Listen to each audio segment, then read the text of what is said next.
Assalamualaikum warahmatullahi wabarakatuh. Selamat pagi anak-anak, bagaimana kabar kalian hari ini? Semoga baik-baik saja.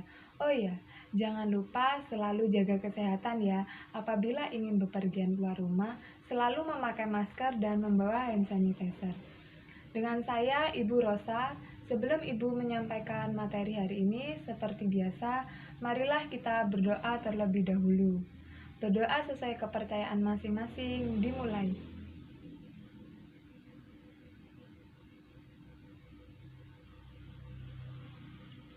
Berdoa selesai. Hari ini Ibu akan menyampaikan materi untuk kelas 5 SD, yaitu tema 2, udara bersih bagi kesehatan, subtema 1, cara tubuh mengolah udara bersih, pembelajaran 1. Disimak baik-baik ya anak-anak.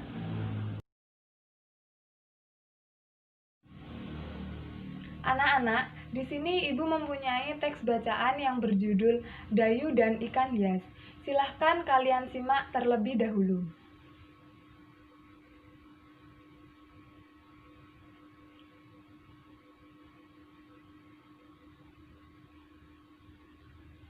Setelah kalian simak, diharapkan kalian menemukan informasi mengenai pertanyaan. Oh iya, sebelumnya Ibu ingin bertanya, apa saja sih kata tanya itu?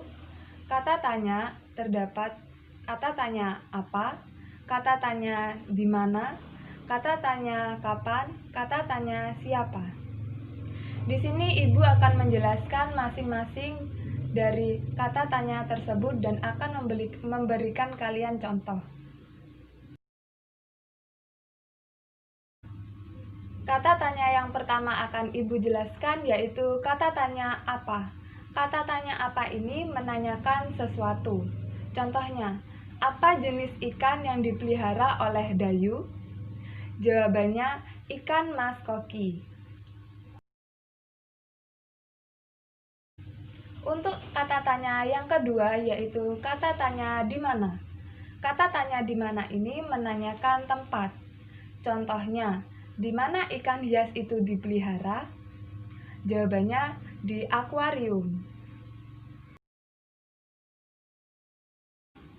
Untuk kata tanya yang selanjutnya yaitu yang ketiga yaitu kata tanya siapa. Kata tanya siapa ini menanyakan pelaku atau orang. Contohnya, siapa yang memelihara ikan mas koki? Jawabannya Dayu. Kata tanya yang terakhir yaitu yang keempat adalah kata tanya kapan. Kata tanya kapan ini menanyakan waktu. Contohnya, kapan akuarium dibersihkan? Jawabannya, setiap seminggu sekali. Nah, sekarang Ibu akan menanyakan pendapat kalian. Mengapa ikan selalu membuka dan menutup mulutnya? Apa sih yang dilakukan oleh ikan tersebut?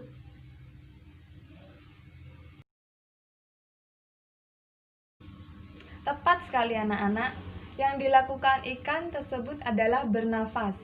Tidak hanya manusia, ikan juga bernafas, seperti menghirup oksigen dan mengeluarkan karbon dioksida. Tetapi, cara hewan bernafas itu berbeda-beda. Di sini, Ibu akan menjelaskan beberapa sistem pernapasan pada hewan. Yang pertama yaitu sistem pernapasan pada cacing tanah atau yang biasa juga disebut dengan vermes. Cacing tanah bernapas menggunakan permukaan kulitnya. Saat udara masuk melalui kulit, oksigen diikat oleh darah. Pada darah cacing terkandung hemoglobin sehingga mampu mengikat oksigen. Oksigen yang diikat oleh hemoglobin lalu diedarkan ke seluruh tubuh. Zat sisa pembakaran berupa karbon dioksida dan uap air dikeluarkan dari tubuh juga melalui permukaan kulit.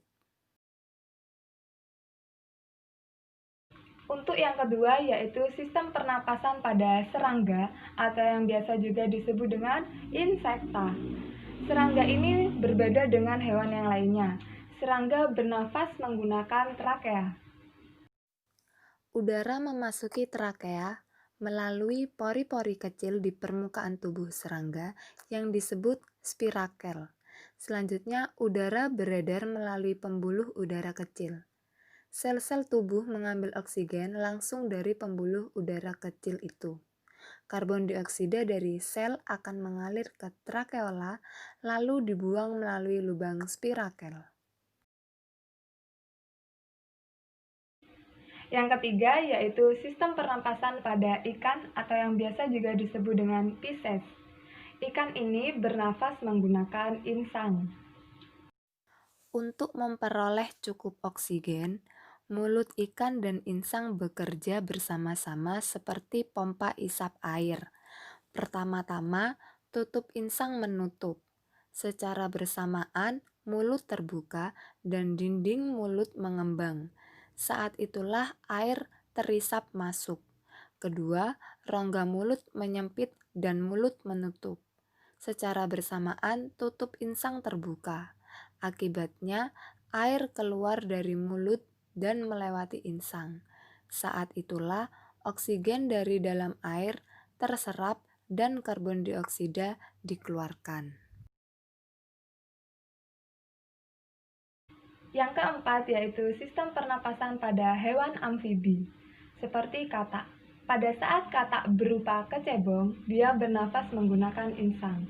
Sedangkan saat katak sudah berubah menjadi katak dewasa, dia bernafas menggunakan paru-paru. Di dalam paru-paru terdapat banyak gelembung udara yang sangat kecil, berselaput, dan penuh dengan kapiler darah. Di dalam gelembung udara, oksigen diserap dan karbon dioksida dikeluarkan. Untuk yang kelima yaitu sistem pernapasan pada hewan reptil. Hewan reptil ini bernafas menggunakan paru-paru. Udara masuk melalui hidung, lalu ke batang tenggorokan, lalu ke paru-paru. Untuk yang keenam yaitu sistem pernapasan pada burung atau yang biasa juga disebut dengan apes. Burung ini bernafas menggunakan paru-paru. Udara yang mengandung oksigen masuk melalui lubang hidung pada pangkal paruh sebelah atas. Selanjutnya, udara masuk ke pembuluh udara yang disebut trakea. Dari trakea, udara sebagian masuk ke paru-paru dan sebagian lagi masuk ke kantong udara. Burung menghirup udara sebanyak-banyaknya saat tidak terbang. Sebaliknya, saat terbang, burung tidak menghirup udara.